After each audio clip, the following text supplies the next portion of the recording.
오늘 우리에게 주시는 하나님의 말씀은 믿음은 책임 있는 삶으로 드러납니다 라는 제목의 말씀입니다. 오늘 말씀을 통해 함께 은혜를 받도록 하겠습니다. 다 같이 6절 말씀 함께 봉독합니다. 형제들아, 우리 주 예수 그리스도의 이름으로 너희를 명하노니 게으르게 행하고 우리에게서 받은 전통대로 행하지 아니하는 모든 형제에게서 떠나라. 아멘.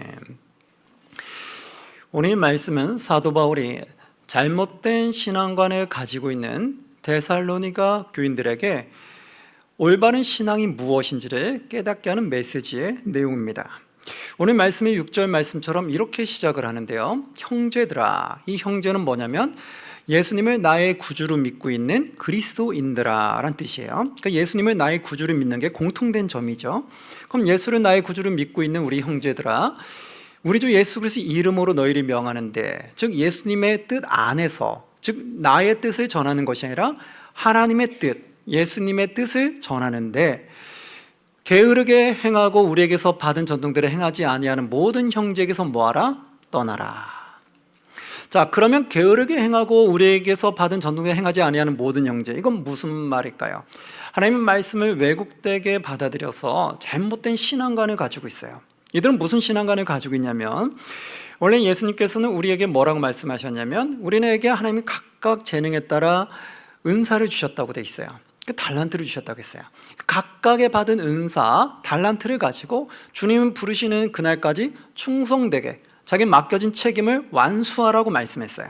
그리고 마지막 때에 잘하였도다 착하고 충성된 종아라는 칭찬을 받을 수 있게끔 그렇게 하라고 했어요.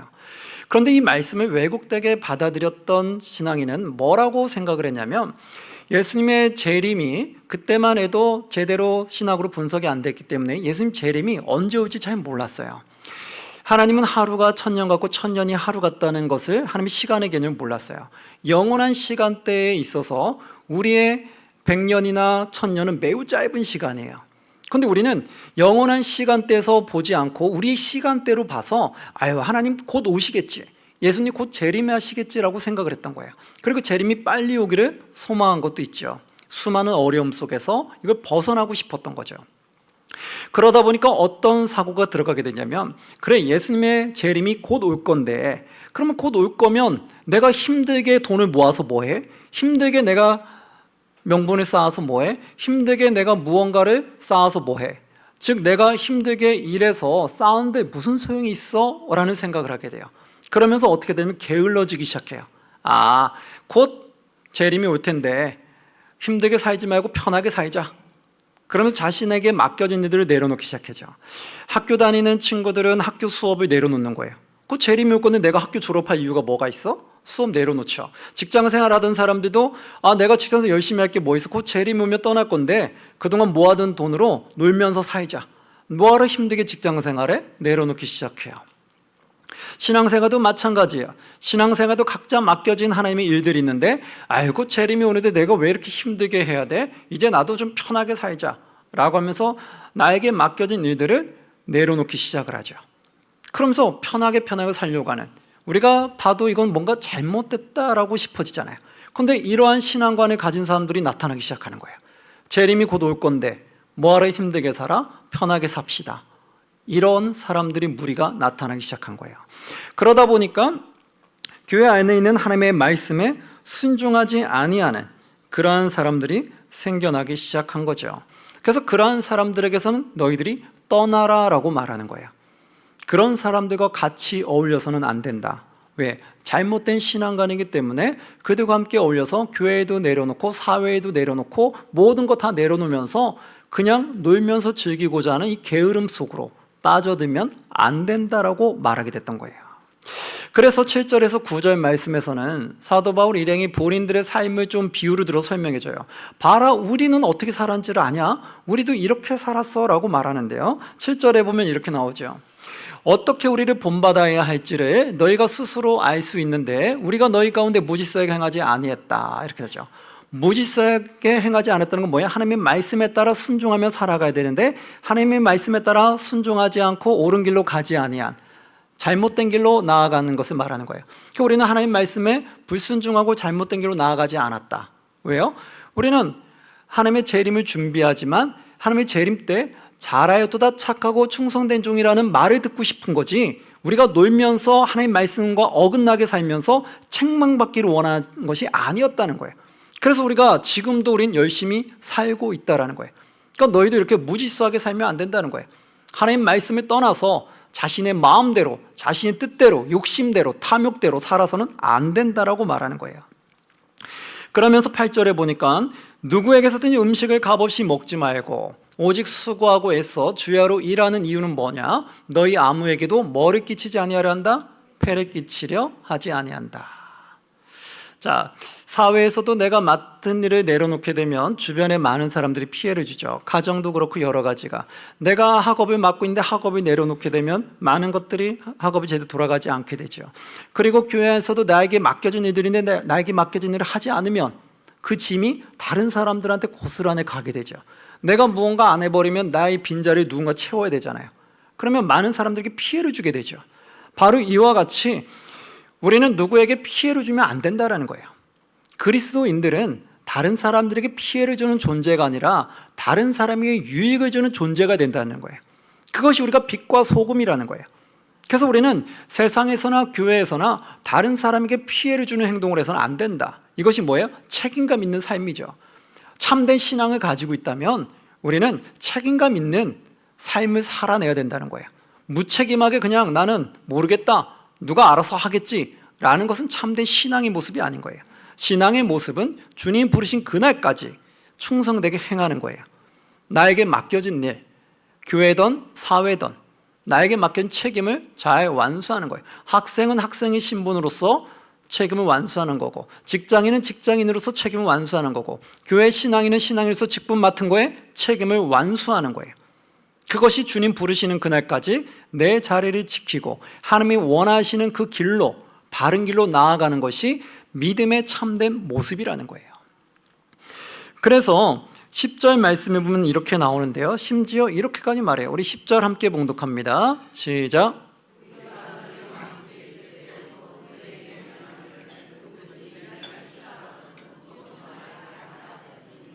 아멘.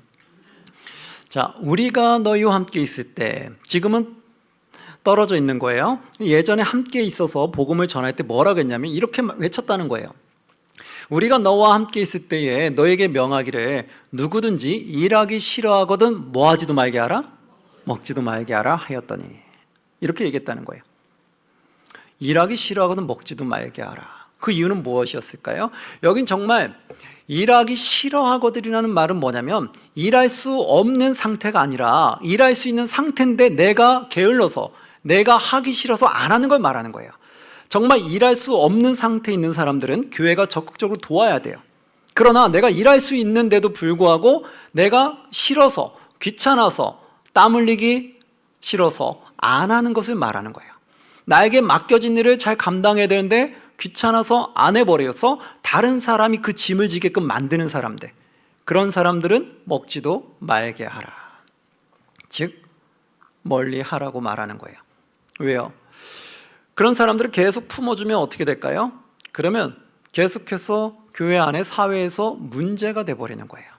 자기에게 맡겨진 일을 감수하지 않는 사람들을 계속 잘해주고 감싸주고 그러면 결국 그 사람은 그 자리에서 나올 기미가 안 보이는 거예요. 자신의 행동이 잘못된 걸 모르는 거예요. 왜요? 주변에서 나를 돕는 사람이 많으니까 나는 그러면 그냥 놀면서도 먹을 수 있구나, 놀면서도 도움을 받을 수 있구나, 그럼 놀자. 그럼 여러분, 건강한 사람들이 다 놀아버린다고 해보세요. 그럼 이 나라가 제대로 돌아가겠어요? 아니죠. 교회에서 일할 수 있는 일꾼들이 일을 안 하고 다 내려놓는다고 해보세요. 그럼 교회가 제대로 돌아가겠어요? 돌아가지 않겠죠. 그래서 거기에 대한 책임을 지게 되는 거예요. 그래서 11절 12절에 이렇게 나오는데요, 우리가 들은즉, 자, 내가 예전에 함께 있을 때 이렇게 분명히 얘기했는데 지금 들어보니까 너희 가운데 게으르게 행하여 도무지 일하지 아니하고 일을 만들기만 하는 자들이 있다 하니, 지금 그런 일이 벌어진 거예요.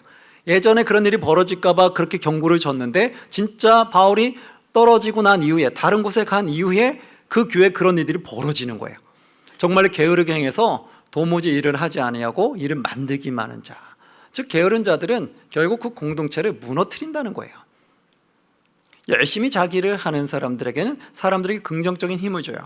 근데 자신의 일을 제대로 안 하고 책임을 회피하는 사람들은 많은 사람들에게 오히려 긍정적인 힘을 주는 것이 아니라 부정적인 영향력을 주게 되어 있어요. 그러다 그 공동체를 힘들게 하게 되죠. 그래서 12절에 이렇게 말하는 거예요. 이런 자들에게 우리가 명하고 주 예수 그리스도 안에서 권하기를, 즉 주 예수 그리스도 안에서 권한다는 건 뭐냐면 주님의 뜻 안에서 선포하는 건데, 즉 우리 인간적인 생각으로 권면하는 것이 아니라 하나님의 말씀을 기반으로 해서 그에게 권하는데, 뭐하라고 말해요? 조용히 뭐하며? 일하며 자기 양식을 뭐하라? 먹으라 하노라. 자, 그들에게는 조용히 일하며 자기 양식을 먹으라고 권면하라는 거예요. 이 말은 뭐예요? 자꾸 자기 일 안 하면서 다른 데 가서 자꾸 문제 일으키지 말고 부정적인 영향력을 주지 말고 조용하고 자기 맡겨진 일 충성하라는 거예요. 그렇게 해서 덕을 세우라고 권면하게 되는 거죠. 그렇다면 우리는 하나님 믿는 우리들은 어떤 생활을 해야 될까요? 이러한 사람들이 권면하는 가운데 하나님 앞에 진실한 신앙관을 가진 자들은 어떠한 삶을 살아가야 될까요? 그 13절 말씀인데요, 함께 봉독합니다. 형제들아, 너희는 선을 행하다가 낙심하지 말라. 아멘.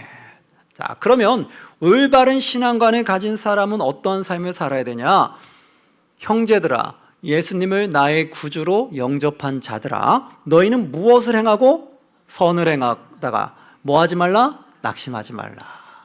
자, 이게 우리 참된 신앙인들의 모습이 되어야 되는 거예요. 이 말은 뭘까요? 참된 신앙을 지키는 자들은요, 선을 행해야 된다고 말하죠. 여기서 성경에서 말하는 선은 뭐예요? 그냥 무조건 착하게 사는 거예요? 아니죠. 성경 말하는 선은 뭐예요? 하나님 말씀에 순종하여 옳은 길로 나아가는 것을 말하는 거죠. 그게 선한 모습인 거예요.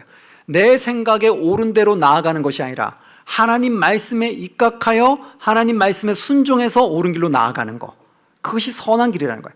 그러니까 올바른 신앙관을 가진 사람은 하나님의 말씀을 기반으로 해서 하나님 말씀에 옳은 길로 나아가야 된다는 거예요.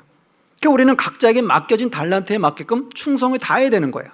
그런데 선을 행하다가 낙심하지 말라죠. 왜 낙심이 일어날까요? 나는 하나님 말씀대로 열심히 살려고 하는데 내 주변의 다른 사람들이 그렇게 살지 않는 거예요. 하나님 말씀에 옳은 대로 가지 아니하고 옳지 않은 길로 걸어가는 거죠. 아까처럼 일도 하지 아니하고 다른 사람들의 짐을 다 떠맡기는 이런 행동, 무책임한 행동, 각자의 직분을 받았으면 직분에 맞게끔, 각자 맡겨진 역할이 있으면 맡겨진 역할에 맞게끔 일을 해야 되는데 일하지 아니하는 것, 그런 모습 보면 어떻게 돼요? 실망이 되죠. 낙심이 되죠. 그럼 무슨 생각이 드냐면, 뭐야? 그럼 나도 일 내려놓을까? 이런 생각이 들죠. 저 사람도 저렇게 직분 맡고 자기 일도 안 하는데 그러면 모든 일이 다 나한테 맡겨오는 거잖아요. 뭔가 일 열심히 하는 사람들한테 계속 일이 떠밀려 오잖아요. 그러면 나중에 이 사람들은, 참된 신앙이들은 무슨 생각이 드냐면 낙심이 드는 거예요. 뭐야, 나만 바보야? 왜 나한테만 이러지? 나는 열심히 하다 보니까 나한테 자꾸 일감을 주네? 나도 못하겠다. 나도 내려놔야 되겠다. 이런 생각. 그렇게 생각되지 말라는 거예요. 올바르게 가지 않는 그 사람 때문에 나까지 신앙을 포기하지 말라는 거예요. 맡겨진 사명 충성되게 행해야 되는데 나 역시 그것을 포기하고 내려놓으려는 마음을 갖지 말라는 거예요. 그러니 참 힘들죠. 그렇죠. 주변이 같이 으쌰으쌰하고 같이 맡겨진 일을 충성되게 행해서 옳은 길로 같이 나가야지 힘을 받을 텐데, 누구는 옳은 길로 가겠다고 열심히 노력하는데 누구는 하나님 말씀에 옳지 않은 길로, 자기 편한 길로, 자기 욕심에 따라, 자기 뜻에 따라 살아가면 얼마나 힘들겠어요. 나 혼자 열심히 하는 것 같고 다른 사람은 열심히 안 하는 것 같고, 그러면 낙심될 때가 있잖아요. 그러나 우리가 참된 신앙의 길을 걸어가시는 분들은 하나님 부르신 그날까지 낙심하지 마시고 끝까지 선한 길로 나아가시기를 주의 이름으로 축원합니다. 그것이 우리에게 진정한 필요하다는 거예요. 그것이 바로 믿음이라는 거예요. 믿음은 나와 하나님과의 관계예요. 다른 사람 때문에 내가 실족하고 좌절할 필요 없어요. 근데 믿음이 약할 때는 많이 힘들죠. 왜 안 힘들겠어요? 그러나 우리가 말씀을 붙잡고 계속 힘을 내셔야 돼요. 그러니까 하나님 부르시는 거예요. 나는 그 길을 계속해서 가셔야 된다고요. 그럼 그 길을 가지 않는 사람은 어떻게 되냐? 그냥 내버려야 되냐? 내버려두면 열심히 가는 사람들은 계속해서 힘들 거 아니에요. 그래서 바울은 신앙 안에서 가르쳐주는 게 있어요. 우리도 잘 아는 말씀인데 한번 보시면 14절 말씀 함께 봉독합니다. 시작.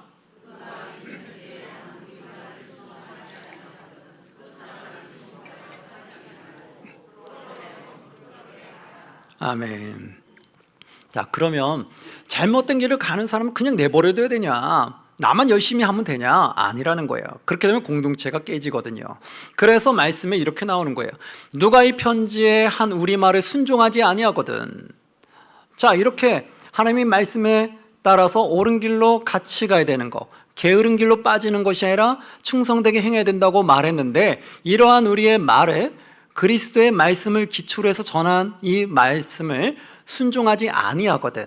그 사람을 지목하여 뭐하지 말고, 사귀지 말고, 그로 하여금 뭐하게 하라? 부끄럽게 하라. 자, 이 말은 뭐예요? 하나님 말씀에 따라 각자 맡겨진 일을 충성되게 해야 되는데 충성되게 안 해버리는 거야. 그냥 내놓으라 해버리고 그냥 무책임해버리는 거야. 그러니까 주변 사람들이 계속 힘들어주는 거야. 열심히 하는 사람들에게 짐이 가는 거야. 그러면 어떻게 될 거냐?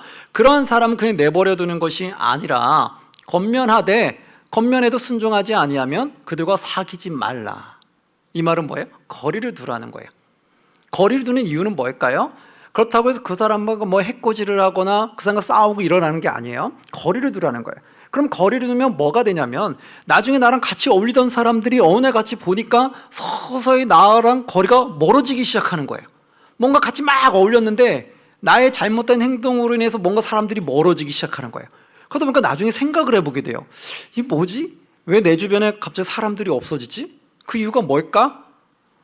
그러다 보면 내가 지금 하는 행동들이 잘못된 거였구나 라는 거를 깨닫게 될 수 있다는 거예요. 그래서 그가 부끄러움을 느끼고 다시 돌아오게끔 만든다는 거예요. 이렇게 가면 안 되는구나. 이렇게 가면 나는 외톨이가 되는구나. 공동체에 내가 속할 수가 없구나. 그러면서 나에게 맡겨진 나도 열심히 해서 다른 사람들한테 피해를 주면 안 되겠구나 깨닫고 돌이키게끔 하라는 거예요. 그래서 뒷말에 15절에 이렇게 말하는 거예요. 15절 함께 봉독합니다.